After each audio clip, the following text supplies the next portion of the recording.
Hello, beautiful. I'm Angel, and welcome to the Beauty of Aging. On this channel, we discuss all things middle age, the fun, the fabulous, and sometimes frustrating, but always served with a dose of positivity and empowerment. If you're new to this channel, welcome.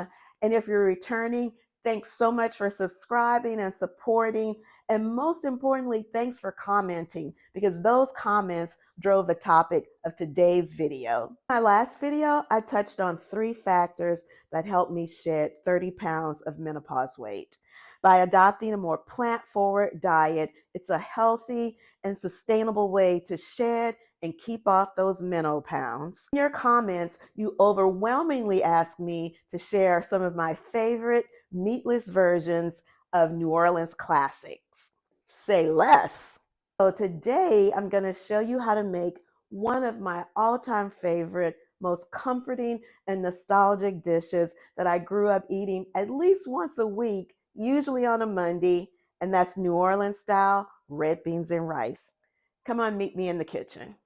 We're going to start our red beans and rice dish with the foundation for almost all Creole and Cajun cooking, and that is the Holy Trinity. And why is it called the Holy Trinity? I'm glad you asked. Because onions, bell pepper, and celery may seem like simple ingredients, but when these 3 vegetables caramelize slowly and meld together, it creates a heavenly foundation for your dish. There's no shortcut. You can't microwave it. You just got to let that thing.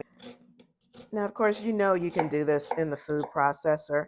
And when I'm cooking a lot of different meals, say for Thanksgiving, or if I'm just in a cooking mood, I definitely do this in the food processor.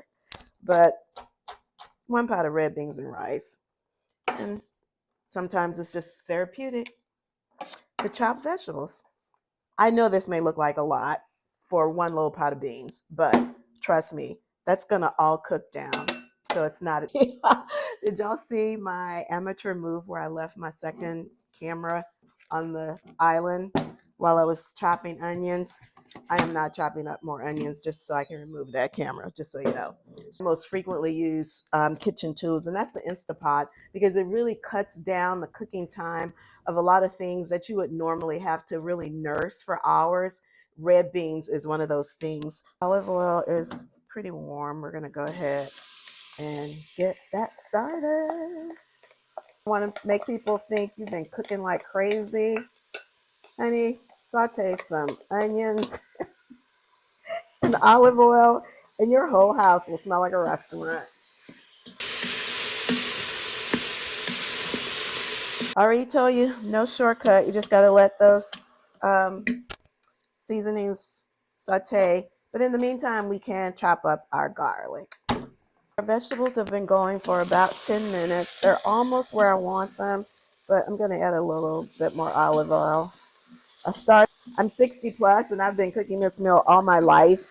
I probably started cooking when I was, 12 or 13. So a lot I just know by sight, but don't worry, I'll put very precise measurements in the video description so you can make your own New Orleans style red beans and rice.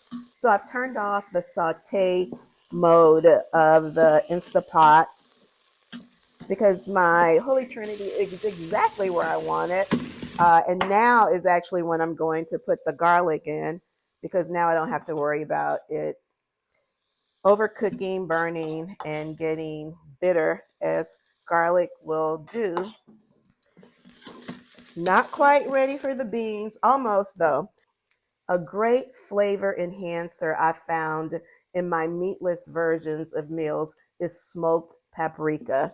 The smokiness is very similar to what you would get by adding sausage or pork or ham bone or whatever meat you would normally add to a meal for that really savory umami, I guess, flavor. Probably a tablespoon. But again, I'm going to put all the exact measurements in the description. As Emerald would say, I wish you had smell-o-vision. I'm going to put a little bit more. You like to cook those dry spices to kind of release that flavor. even before I'm ready to put the beans in. Then I'm going to add another seasoning. Sorry, this is Dawn's seasoning that we get from Dawn's Seafood in Lafayette, or Dawn's Specialty Meats, I'm sorry, in Lafayette. Whenever I go home, there's always a stop at Dawn's whenever I drive to pick up this seasoning. I literally use it on everything. One of the misconceptions about Creole and Cajun food is that it's all about heat. And yes, we do like our heat, but it's not just heat, it's flavor. And that's very important. And then we're going to add another staple for a lot of Creole Cajun dishes, and that's bay leaf. And I like a lot of bay leaf, so I'm going to put 3 in here for my beans. Yummy. Okay. You see how much that cooked down? I told you it was not too much. A pound of red beans that I soaked for about maybe 2 or 3 hours. I can't remember. And then you'll see the difference here on the screen of a bean that was soaked in water, one that was not. And essentially, it absorbs water. The beans absorb water. They become tender, and it really contributes to that creaminess that you get in New Orleans style red beans and rice. And we'll talk more about how to get that creaminess when our beans are done. But now we're going to go ahead and add this pound of beans to the Instapot. The other thing about cooking with either a crock pot or an Instapot, and an Instapot is essentially a pressure cooker, is you don't need quite as much water as you would normally use when, say, you're cooking beans a more traditional way.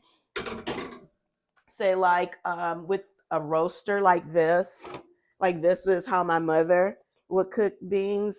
I just I keep forgetting to move this other camera. Instapot was one of my favorite kitchen utensils. I guess my second favorite might have to be my Aero garden because I get to have fresh herbs all year long. In the spring, I typically will plant a herb garden in the backyard, but in the winter, I'm not about that. But the Aero garden, and I will put a link in the description. Interestingly enough, I did not buy that. I got that from in a white elephant party. You know, like a white elephant party is people give you things they don't want. And so when I saw that I got that, I was so excited, but I act like I didn't want it so nobody else would take my gift. If you know how white elephant gifts work, you get it. Haha, I forgot to move the camera again. I'm going to get better at this, y'all, for real. Now adding harvested from my Aero garden was fresh parsley, fresh thyme, and a few sprigs of oregano. Because when you're doing meatless versions of meals that are typically heavily seasoned with meat, you really need to pump up the flavor, and you do that with fresh vegetables and herbs and spices. I added 6 cups of water. The directions for camellia, red beans, and rice is 8 to 10 cups of water. But again, that's 8 to 10 cups if you're using a traditional pot because steam is going to be escaping the whole time. But not. So let's see what we got here. This is perfect. The beans are tender and they're still whole, most of them. See how tender. Describes how we get the creaminess that is synonymous with New Orleans style red beans and rice. Now, I use a potato masher. Some people use the back of a spoon. It doesn't really matter. The point is that you want to release all that starchy goodness in just some of the beans, not all of them.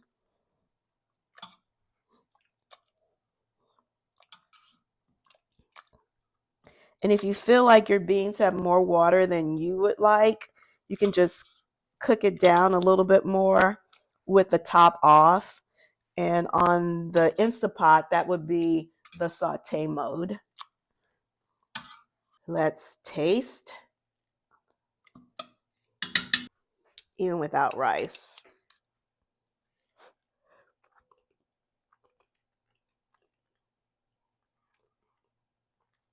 Whenever I eat red beans and rice, it feels like a warm hug from home. It's just nostalgic memories just from my childhood. Just this is so good.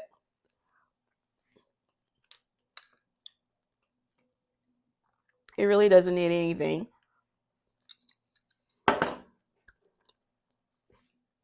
Now, typically when you're served red beans and rice in New Orleans, you get it alongside maybe a big crusty piece of French bread. Also, one of the things I personally like with red beans and rice is cornbread. But honestly, with a side of rice to go with this, you really don't need anything else. It is so filling, protein packed, low fat. The only fat is what we use to saute the vegetables, the olive oil. Super hearty, so delicious, so good, and meatless. Most people serve this with white rice. I actually fixed a brown and wild rice mixture just for a little bit more fiber. It's going to look completely different than when it looked when we first opened the top of the pot. A lot of whole beans. It's not, you're not using the masher to make refried beans. That's not what we're doing. You're just releasing just enough of the starch in a few of the beans, maybe like 25% of them, to get that creamy texture. So let's get ready to plate this.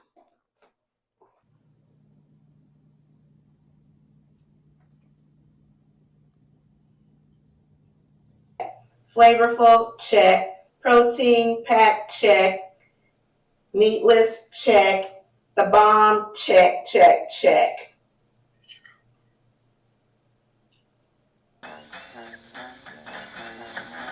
I hear second line in my head.